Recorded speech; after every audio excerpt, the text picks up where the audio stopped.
দোহার 11 আয়াত বিশিষ্ট এই সূরার প্রথম 2 আয়াতে দুটি শপথ, তারপরের 3 আয়াতে 3টি সুসংবাদ, তারপরের 3 আয়াতে অতীতে যে রাসূলকে নেয়ামত দেওয়া হয়েছিল সেটা স্মরণ করিয়ে দেওয়া, আর শেষ 3 আয়াতে 3টা ওয়ার্ক প্ল্যান, কর্মসূচি রাসূল সাল্লাল্লাহু আলাইহি ওয়াসাল্লাম কি করবেন।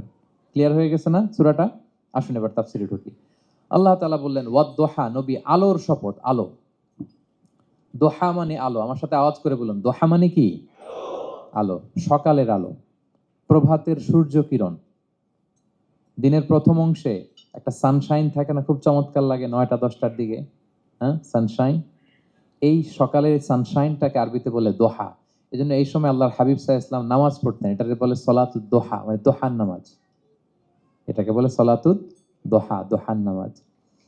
তো দেখেন রাসূল সাল্লাল্লাহু আলাইহি ওয়াসাল্লামের মন ভালো করবার জন্য প্রথমে আল্লাহর ওয়ার্ডিংটা দেখেন, আল্লাহ তাআলা কেমন চমৎকার শব্দ চয়েস করেন। প্রথমে আল্লাহ বললেন আলো। আলো বললেই তো মনটা ভালো হয়ে যায়, কি বলেন? এই আলো মানে আশার আলো, সম্ভাবনার আলো, প্রশান্তির আলো। ওয়াদ-দোহা, আলোর শপথ।